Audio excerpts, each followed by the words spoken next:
Assalamualaikum warahmatullahi wabarakatuh.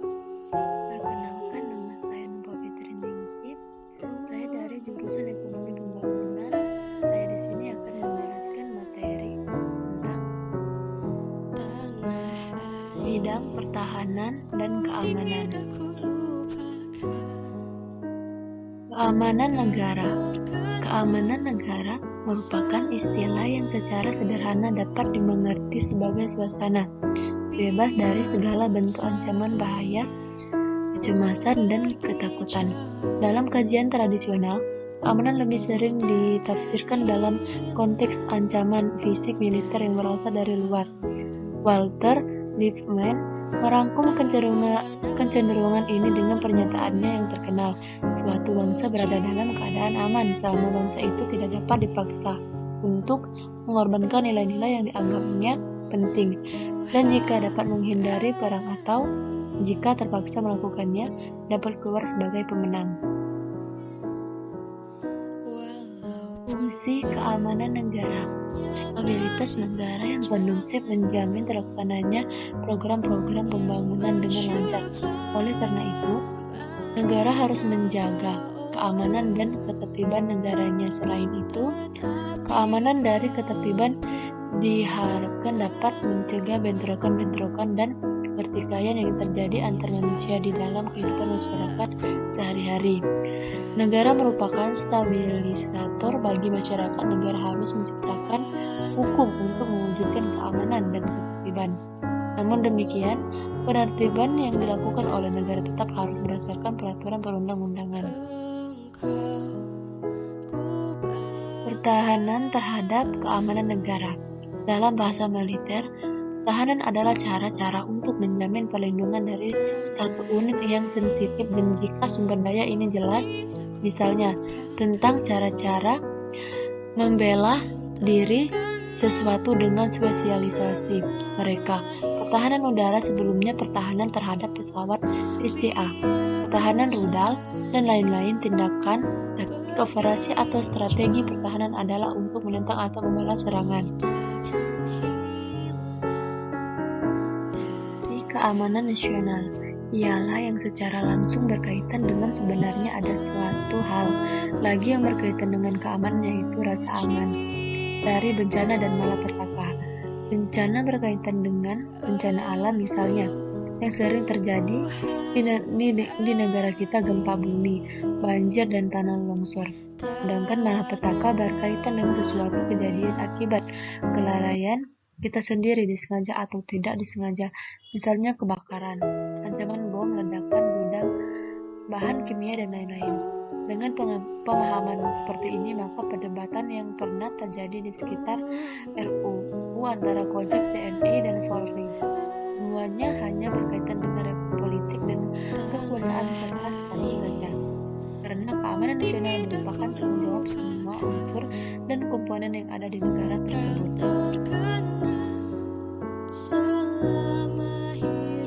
Empat komponen keamanan negara. Yang pertama, komponen pertahanan negara. Yang kedua, komponen utama. Yang ketiga, komponen cadangan. Yang keempat, komponen pendukung.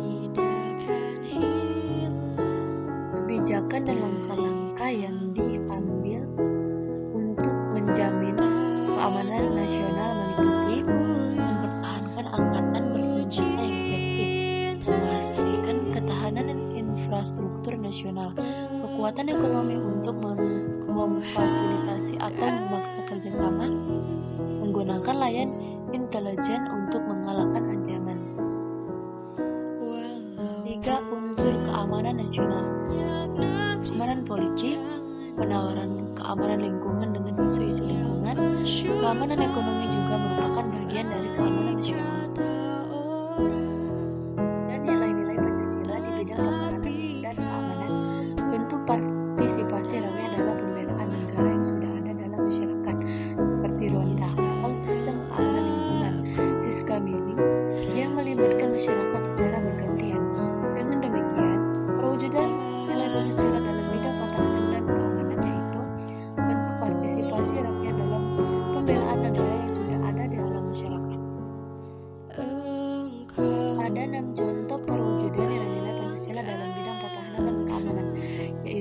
pertama, terlibat dalam kehidupan demokrasi di masyarakat, mengikuti kegiatan sosial budaya masyarakat, ikut terlibat dalam kegiatan sukarelawan, ikut terlibat dalam ronda di masyarakat, dan aktif dalam mengikuti pendidikan kewarganegaraan.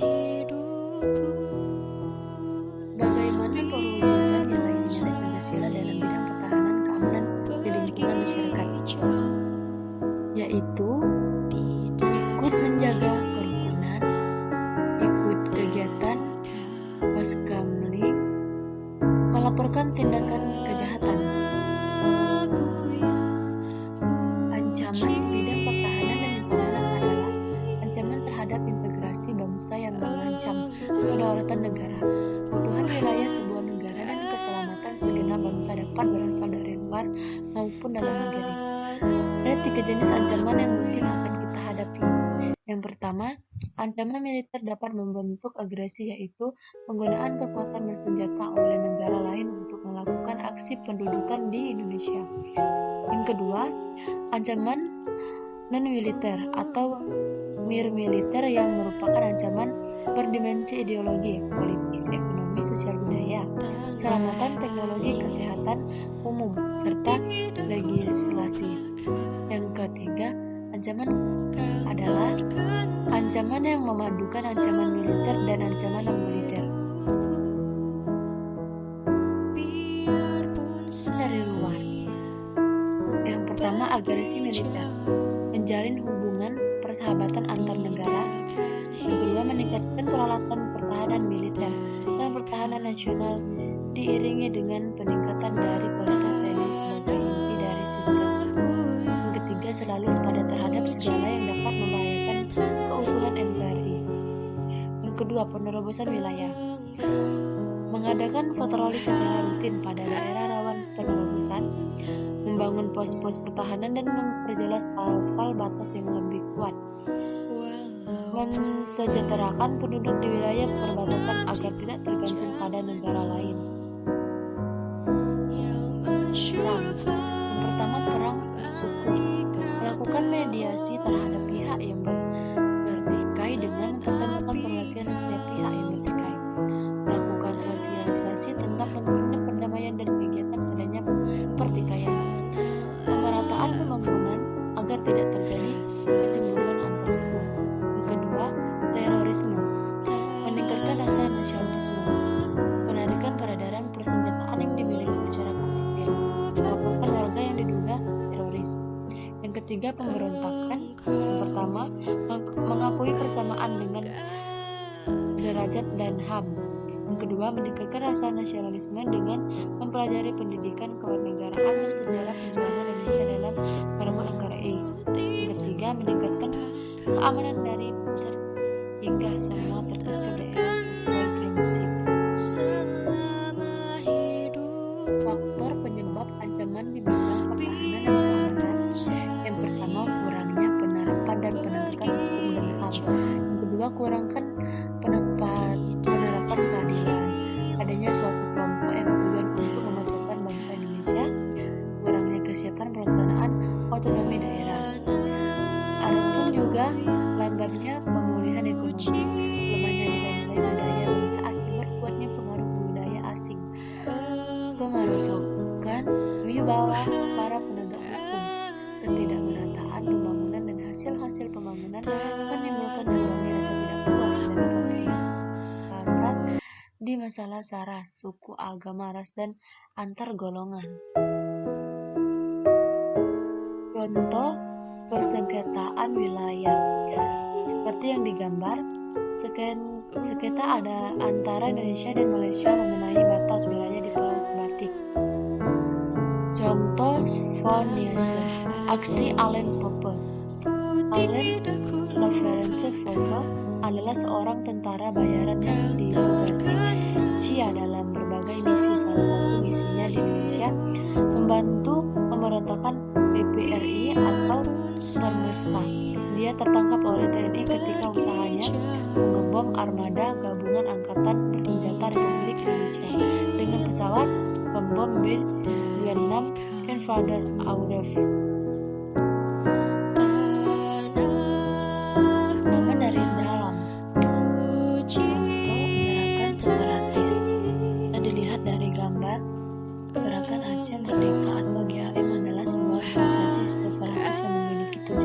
dari Aceh.